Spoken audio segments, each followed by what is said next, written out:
Thomas Schreiner sintetiza a dor e o sofrimento humano através de uma frase: se há algo que pode sufocar a esperança, é a aflição e o sofrimento que rodeiam o crente. Paulo, o apóstolo dos gentios, ele demonstra aos crentes romanos que existe uma corrente invisível ao simples olhar, onde os elos se concatenam uns aos outros, dentro de uma coerência lógica, mas difícil de entender pela mente humana.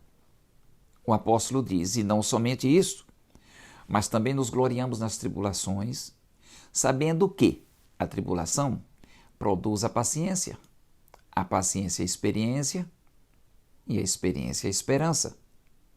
E a esperança não traz confusão, porquanto o amor de Deus está derramado em nossos corações pelo Espírito Santo que nos é dado.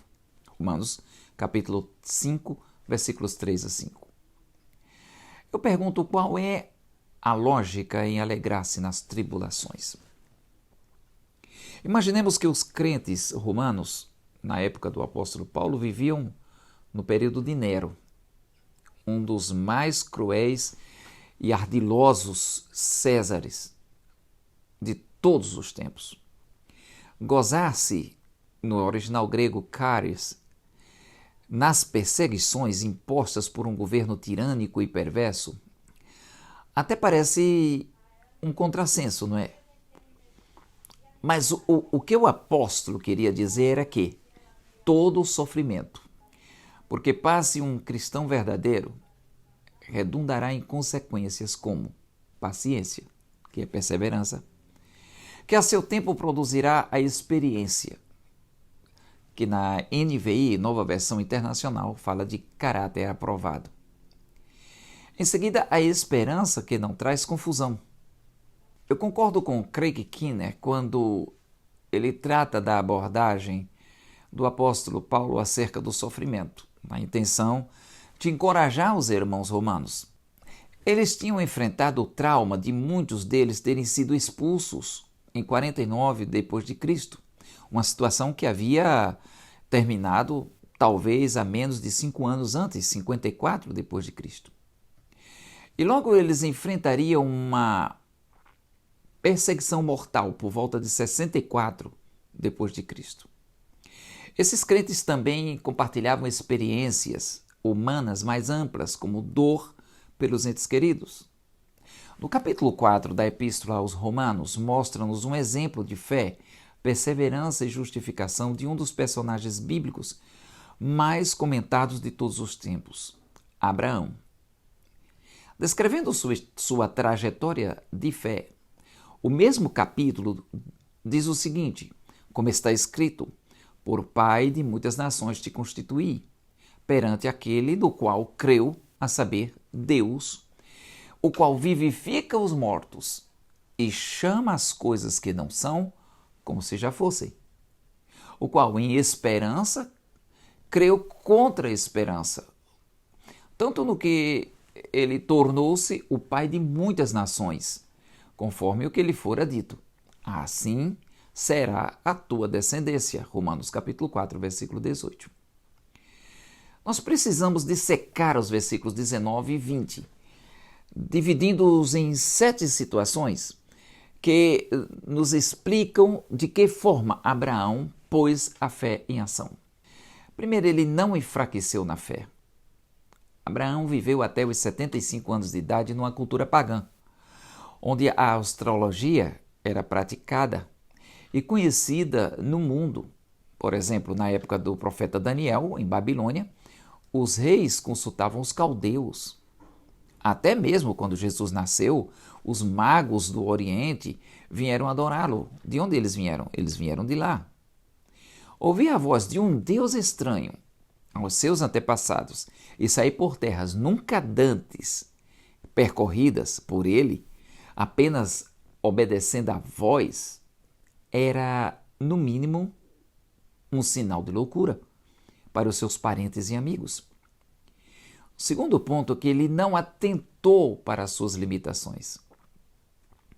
Quais as limitações de um homem de quase 100 anos de idade e cuja esposa também idosa e estéril, geraria um filho na sua velhice?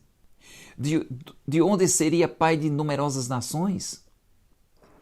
A fé deste homem em seu tempo e em sua geração, ela modelou o seu caráter a tal ponto de ele ser chamado de pai dos crentes, ou de todo aquele que crê. O terceiro ponto é que ele não atentou para as limitações de Sara. Primeiro, ele não atentou para as suas próprias limitações, mas agora ele não atentou para ele não prestou atenção quando a promessa dizia que seria de Sara. Ela era limitada, era uma mulher idosa, como eu disse a princípio, estéril, e que já havia tentado dar um filho a Abraão através de uma barriga de aluguel, a egípcia Agar. Mas que reconheceu o seu erro mais adiante. Tentar ajudar a Deus em suas promessas não apenas pode ser perigoso em suas consequências, como um ato de descrença no poder de Deus em realizar o que prometeu. Mas aí vem um outro ponto. Paulo ele disse que acerca de Abraão, que ele não duvidou da promessa de Deus. Ainda que pareçam insano ou impossíveis de realizar, as promessas de Deus são infalíveis e fiéis. Você vai ver isso nos textos que vão aparecer aqui. 1 Tessalonicenses capítulo 5, 24, 2 Timóteo capítulo 2, versículo 11 e Hebreus capítulo 10, versículo 23. As promessas de Deus são diferentes das dos homens. Muitas das vezes prometemos e não cumprimos, mas não ocorre o mesmo com as promessas divinas.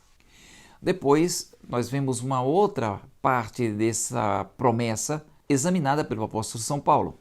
Ele disse: fortificou-se na fé, dando glória a Deus. Vamos por partes, né? Isso é mais do que simplesmente abrir a boca em um culto evangélico, quando o pregador disse: abra a boca e dê glória a Deus. É muito mais do que isso. Abraão dava espaço em seu coração, crendo no invisível, de que o que ele estava ouvindo era a voz de Deus, e que esta voz se tornaria realidade mesmo lutando contra toda a impossibilidade humana. Esse espaço aberto em seu interior era dado exclusivamente para que a glória de Deus preenchesse, assim como foi no tabernáculo erigido por Moisés no deserto, ou no templo de Salomão muitos anos depois. Por último, tinha certeza nas promessas de Deus. A Almeida Corrigida Fiel disse certíssimo, um grau superlativo de que indica algo muito mais do que certo, sem lugar a dúvidas. Na mente, no coração e em nenhuma outra parte do corpo e da alma de Abraão havia brechas de dúvidas, inseguranças ou incredulidade. Uma outra forma que Paulo explica e detalha essa confiança de Abraão em Deus é que ele estava seguro de que Deus cumpriria. Segurança. Abraão descansava no fato de que o que Deus falara iria cumprir a seu tempo. Até mesmo quando o Senhor pediu Isaque para ser sacrificado no Monte Moriá. Ele foi com a certeza de que voltaria com o seu filho vivo.